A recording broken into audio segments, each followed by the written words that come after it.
नमस्कार दोस्तों, आप सभी का स्वागत है एक बार फिर से आपके अपने YouTube चैनल MP रोजगार इन्फो में, जहां पे हम बात करते हैं सरकारी योजनाओं की और सरकारी भर्तियों की ताकि आप तक सही और सटीक जानकारी पहुंच सके। इसी क्रम में हम बात कर रहे हैं जो मध्य प्रदेश में ग्राम रोजगार सहायक की भर्ती का अपडेट जो आया है उसी को लेकर के। पिछली वीडियोस में हमने चर्चा करी कि क्या इसकी योग्यता रहने वाली है, किस किस ग्राम पंचायत में भर्ती होगी, पूरा हमने बता दिया है। अब जो हर एक टॉपिक का हम अलग अलग इसलिए वीडियो बना रहे हैं ताकि आपके मन में कोई भ्रम ना हो।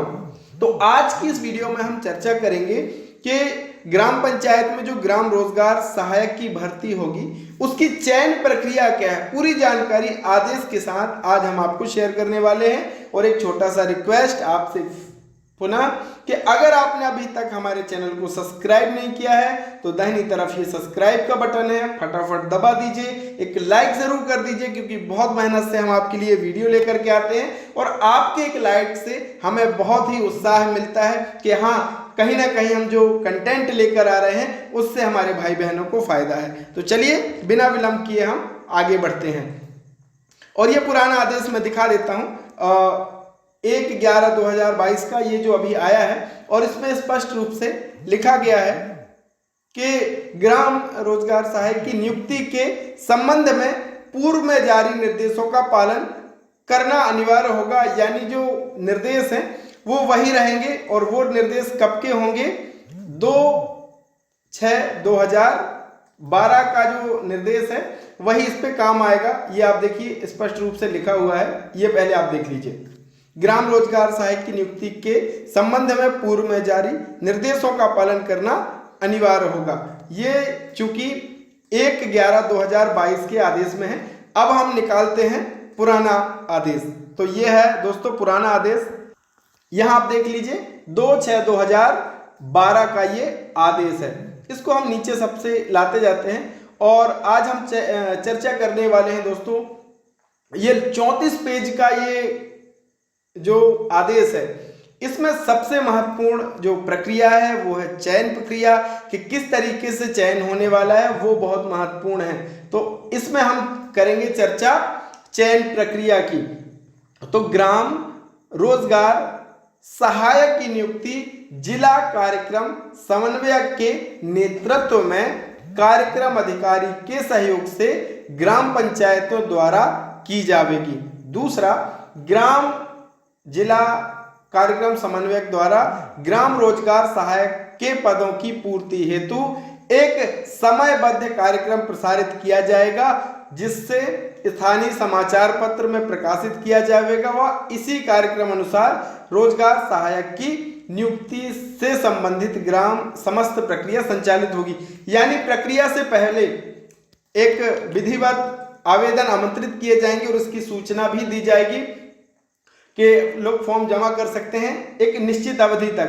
तीसरा, उपरोक्त समयबद्ध कार्यक्रम के आधार पर ग्राम पंचायत द्वारा ग्राम रोजगार सहायक की नियुक्ति के लिए आवेदन पत्र आमंत्रित करने की सूचना जारी करेगा। चौथा, आवेदन पत्र आमंत्रित किए जाने की सूचना की प्रति ग्राम पंचायत के कार्यालय में, जनपद पंचायत के कार्यालय में, तहसील कार्यालय के सूचना पटल पर अनिवार्य रूप से प्रसारित की जाएगी। साथ ही संबंधित कार्यालय के प्रमुख इस आशय का प्रमाण पत्र भी प्रदान किया जाएगा कि ग्राम रोजगार सहायक के रिक्त पदों की नियुक्ति के लिए आवेदन पत्र आमंत्रित करने के लिए जारी सूचना ग्राम पंचायत कार्यालय, जनपद पंचायत कार्यालय व तहसील कार्यालय के सूचना पटल पर प्रसारित की गई है। ये इसका प्रमाण पत्र भी दिया जाएगा कि हाँ सचमुच ये जो कार्यालय है यहाँ पे नियुक्ति के आदेश को चस्पा किया गया है। ग्राम रोजगार सहायक के रिक्त पदों की नियुक्ति के लिए आवेदन पत्र आमंत्रित करने की सूचना प्रकाशन की तिथि से 15 दिवस तक आवेदन जो है संबंधित जनपद पंचायत द्वारा कार्यालय में प्राप्त किए जाएंगे। इसके जो आवेदन हैं वो जनपद पंचायत द्वारा आवेदन लिए जाएंगे। परिषद द्वारा निर्धारित प्रारूप में ही आवेदकों को आवेदन करना होगा। साथ ही आवेदन प्राप्त करने की पावती जनपद पंचायत द्वारा संबंधित आवेदक को अनिवार्य रूप से आवेदन प्रस्तुत करते समय ही प्रदत्त की जाएगी। यानी जो आप एक फॉर्म भर करके जमा करेंगे जनपद कार्यालय में, उसके बाद आपको दोस्तों एक पावती भी दी जाएगी, ताकि उससे ये हो रहे कि हाँ आपने इस भर्ती के लिए आवेदन किया है। सातवां जो है, आवेदन पत्र प्राप्त करने की अंतिम तिथि के पश्चात कोई भी आवेदन जनपद पंचायत द्वारा स्वीकार नहीं किया जाएगा, तो अंतिम तिथि के तत्काल बाद प्राप्त आवेदनों की सूची मुख्य कार्यपालन अधिकारी जिला पंचायत को प्रेषित की जाएगी एवं जनपद पंचायत के नोटिस बोर्ड पर लगाई जाएगी कि इस नियत अवधि तक इतने भाई बहनों ने फॉर्म भरा है, उसकी सूची चस्पा की जाएगी। उपरोक्त अनुसार ग्राम पंचायत वार प्राप्त आवेदन पत्रों को कार्यक्रम अधिकारी जनपद पंचायत द्वारा परीक्षण किया जाएगा। जाकर परीक्षण, साथ ही प्रत्येक पात्र आवेदक को निम्न मापदंडों का आधार पर अंक प्रदान किए जाएंगे। यानी एक मापदंड बनाया गया है और उसी हिसाब से ये अंक प्रदान किए जाएंगे। कम से कम 3 पात्र आवेदक स्थानीय ग्राम पंचायत के हों। इसमें कम से कम 3 जो आवेदक है वो स्थानीय ग्राम पंचायत के होना चाहिए। अगर 3 से कम रहेंगे तो फिर बगल की पंचायत के भी आवेदन स्वीकार किए जाएंगे। तो मापदंड और अधिकतम अंक, यानी अगर आपके पास ये डिग्री है या सर्टिफिकेट है तो आपको कितने नंबर मिलने वाले हैं ये आप जान लीजिए। मध्य प्रदेश माध्यमिक शिक्षा मंडल की हायर सेकेंडरी परीक्षा 10+2 में या केंद्रीय माध्यमिक शिक्षा मंडल की हायर सेकेंडरी परीक्षा 10+2 या मध्य प्रदेश शासन केंद्र शासन से मान्यता प्राप्त बोर्ड में प्राप्त अंकों के प्रतिशत के बराबर अंक, इसमें जो है 100 अधिकतम अंक यहाँ पे प्रदान किए जाएंगे। साथ ही सामान्य प्रशासन विभाग के ज्ञापन क्रमांक ये जो दिया गया है, इसमें संस्था से कंप्यूटर परीक्षा उत्तीर्ण में भी आपको 50 नंबर, इसमें अगर आपके पास कंप्यूटर डिप्लोमा है तो उसके आपको 50 नंबर मिल जाएंगे। Diploma for all universities recognised by UGC से मान्यता प्राप्त जो भी यूनिवर्सिटी है उसका डिप्लोमा अगर आपके पास है तो 50 नंबर आपको मिल जाएंगे।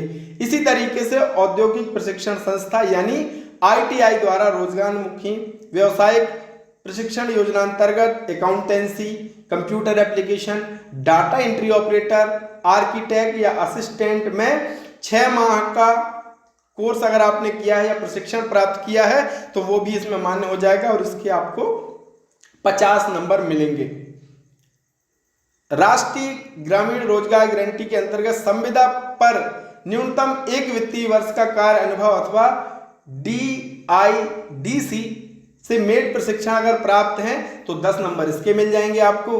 औद्योगिक प्रशिक्षण संस्था ITI द्वारा ग्रामीण इंजीनियर योजना में 110 कार्य दिवस का मेसन प्लम्बर व्यवसाय में प्रशिक्षित या औद्योगिक प्रशिक्षण संस्था ITI में ड्राफ्टमैन सर्वेयर का 2 वर्षीय प्रशिक्षण है तो 10 नंबर इसके भी आपको मिल जाएंगे। इसी के साथ विश्वविद्यालय अनुदान आयोग से मान्यता प्राप्त संस्थानों से BCom अगर आपकी परीक्षा उत्तीर्ण है तो इसमें 30 नंबर आपके हो जाएंगे। तो ये कुल योग होता है 200 नंबर का। इस तरीके से डिग्री और सर्टिफिकेट्स डिप्लोमा में आपके अंक निर्धारित किए गए हैं। हाँ, अब एक कंडीशन यहां अगर ये भी आती है कि अगर आपकी ग्राम पंचायत में पात्र 3 ऐसे अभ्यर्थी नहीं है जो फॉर्म भरने हैं, जब 3 पात्र आवेदक स्थानीय पंचायत के निवासी ना हो तो उस स्थिति में देखिए उसमें आपको 100 नंबर ये रहेंगे। साथ ही 50 नंबर जो डिप्लोमा कंप्यूटर वाला वो भी रहेगा, रोजगार गारंटी वाला ये भी रहेगा। बस यहाँ पे ये जोड़ दिया गया है कि स्थानीय पंचायत का स्थायी निवासी 25 नंबर यहाँ पे इसके होंगे। स्थानीय पंचायत का स्थानीय निवासी 25 नंबर ये हो जाएंगे तो कुल योग हो जाता है 225। अब यहाँ पे 2 या 2 से अधिक अभ्यर्थियों के समान अंक होने की स्थिति में निम्नानुसार प्राथमिकता क्रम में चयन किया जाएगा। ये तो होगा दोस्तों आपके सर्टिफिकेट के हिसाब के आपके अलग अलग नंबर मिल जाएंगे और जिसके ज्यादा अंक रहेंगे उसका चयन यहाँ पे होने वाला है। यानी आपकी डिग्री और डिप्लोमा अनुभव के हिसाब से यहाँ पे चयन आपका होगा। अगर किसी कारण से या ऐसा हो जाता है कि समान अंक होते हैं तो उस स्थिति में अनुसूचित जनजाति महिला को प्राथमिकता मिलेगी, अनुसूचित जनजाति पुरुष, अनुसूचित जाति महिला, अनुसूचित जाति पुरुष, अन्य पिछड़ा वर्ग महिला, फिर अन्य पिछड़ा वर्ग पुरुष, फिर सामान्य महिला, फिर सामान्य पुरुष। और इसके बाद भी 2 या 2 से अधिक अभ्यर्थी के समान अंक होने की स्थिति में आयु के आधार पर उम्मीदवार को प्राथमिकता दी जाएगी और उपरोक्त मापदंड के आधार पर ग्राम पंचायतवार अभ्यर्थियों को अंक प्रदान करने के पश्चात अवरोही क्रम में सभी अभ्यर्थियों की मेरिट सूची तैयार की जाएगी। ग्राम पंचायतवार तैयार की गई मेरिट सूची में सर्वाधिक अंक प्राप्त करने वाले उम्मीदवार को चयनित सूची में तथा सर्वाधिक अंक से अगले 2 क्रम तक कम अंक प्राप्त करने वाले अभ्यर्थी को प्रतीक्षा सूची में रखा जाएगा। इस प्रकार ग्राम पंचायतवार तैयार की गई मेरिट सूची संबंधित ग्राम पंचायत को प्रेषित की जाएगी। संबंधित ग्राम पंचायत द्वारा कार्यक्रम अधिकारी जनपद पंचायत से प्राप्त अंतरिम मेरिट सूची का अनुमोदन ग्राम पंचायत की ग्राम सभा से प्राप्त किया जाएगा। साथ ही अनुमोदन पश्चात मेरिट सूची का अंतिम प्रकाशन ग्राम पंचायत व कार्यक्रम अधिकारी जनपद पंचायत द्वारा जाकर 7 दिवस के अंदर वहां पे फिर दावा आपत्तियां स्वीकार की जाएंगी। साथ ही आपत्तियों का निराकरण अंतिम सूची के आधार पर नियुक्ति प्रक्रिया मेरिट सूची के संबंध में प्राप्त आपत्तियां कार्यक्रम अधिकारी के कार्यालय में प्राप्त की जाएंगी। अगर कोई आपत्ति है तो वो आप वहां पे सबमिट कर सकोगे। साथ ही अंतिम अतिरिक्त जिला कार्यक्रम समन्वयक द्वारा समस्त कार्यक्रम अधिकारियों की कार्यालय में प्राप्त आपत्तियों को एकत्रित कर उनके विवरण सहित आपत्तियों के निराकरण हेतु निम्नानुसार समिति के समक्ष रखा जाएगा। तो कुछ इस तरीके से चयन प्रक्रिया दोस्तों होने वाली है। अब प्रतीक्षा सूची की अगर हम बात करें तो जिन अभ्यर्थियों का नाम वेटिंग लिस्ट में रहेगा वह सूची 1 वर्ष के लिए यहाँ पे मान्य होगी।